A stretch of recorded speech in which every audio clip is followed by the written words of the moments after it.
The mountain that crushed Ishtar, freed slaves, and created an empire.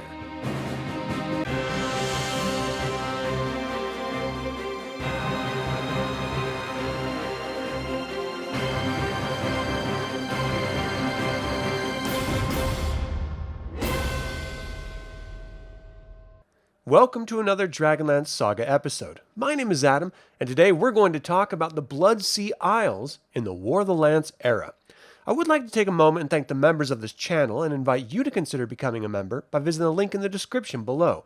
You can even pick up DragonLance gaming materials using my affiliate links. I am referencing the Tales of the Lance box set and War of the Lance sourcebook for this information. If I leave anything out or misspeak, please leave a comment below.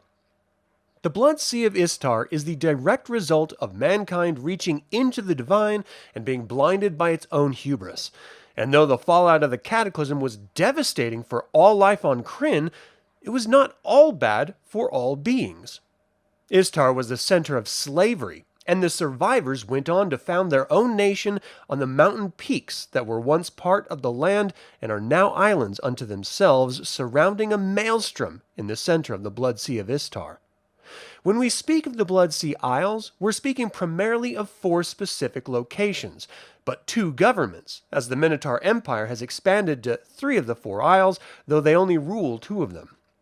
Life on the Blood Sea Isles is one of privateering. Many people live through either the shipping industry or fishing. We should acknowledge the irony that these isles are populated in large part by ancestors of Istar's slave trade and are themselves even now practicing slavers. I guess you do what you know in life on Krynn.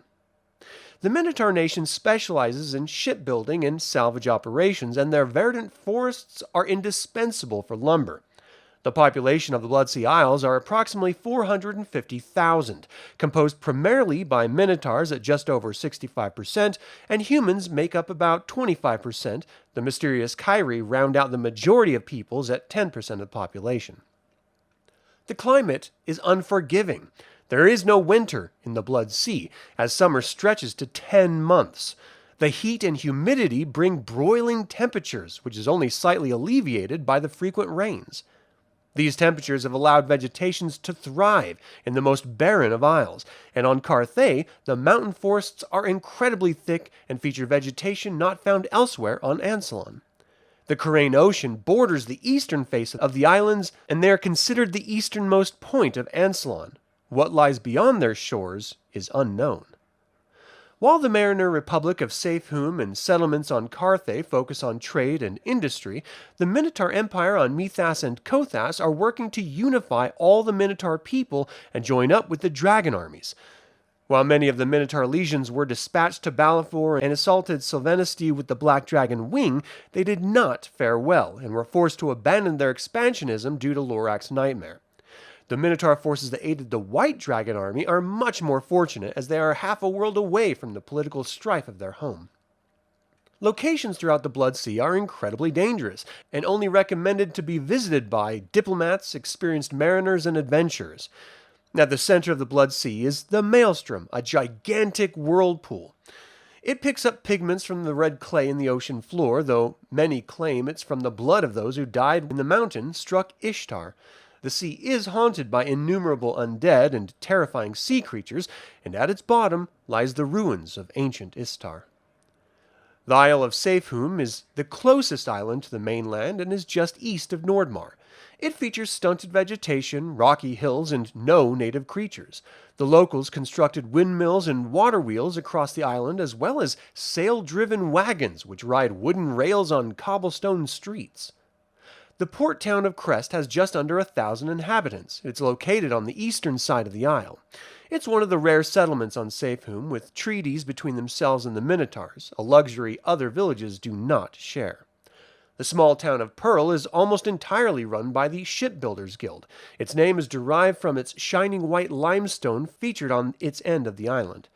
It hosts over 1,000 residents and features a number of dry docks for building. Seareach is the largest city in Safehum at over 18,000. It hosts the Grand Mariner and Master Pirate Felura Kar Arian, who oversees the day-to-day activities. She contends with the watchful eye of the Red Dragon Army, who conscripts ships to carry cargo or troops. The Isle of Carthay is both the largest northernmost island and most mysterious. It features barren and hot plains and mountains full of rainforests. The world-capped mountains are the highest in all of Anslon and are relatively unexplored. It's rumored to be the home of the Kyrie settlements who soar above its cloud-covered mountaintops. Carthay's only prominent ruin is the 130-foot-tall monolith known as Winston's Tower. It was once a beacon for travelers and now features a small dock at its base. There are times when a mysterious light appears in the lighthouse to aid lost ships, but nobody is ever present upon inspection, so rumors of either ghosts or Kyrie lighting the tower abound. The island of Mythas is just south of Carthay and the main island home of Minotaurs. It features 4 active volcanoes overlooking scrub plains and has some interesting points of note.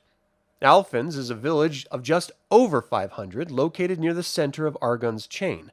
It was constructed among the active volcanoes of Mythas, with many buildings extending into the mountains. Rumored to have been a Calthax of the dwarves, the Minotaurs that live there have picked up the trade of mining for precious metals. The Kyrie have claimed the village, and constant war has broken out between them. The capital of Mythas is Lakinos, with over 20,000 residents, though the locals call it Nethosac. It's shielded from the Blood Sea by the Horned Bay, though it suffers from continuous rain clouds forced east due to the Maelstrom. Its polished marble imperial buildings and colosseums stand out in contrast to the lesser-class homes of wood.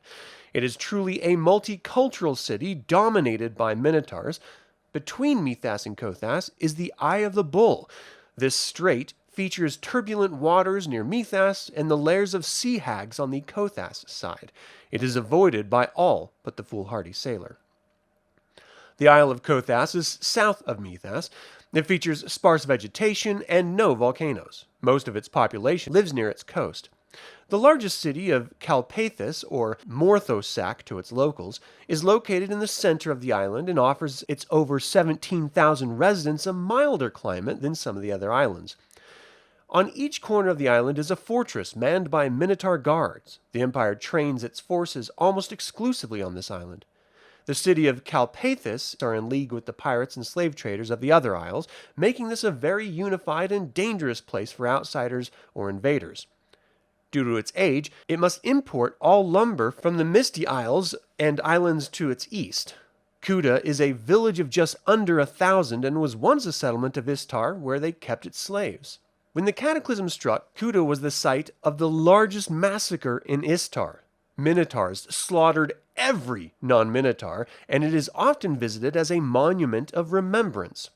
Shiv is on the west end of the island, with just over 1,000 residents. It was one of the first post-Cataclysm settlements by Minotaurs.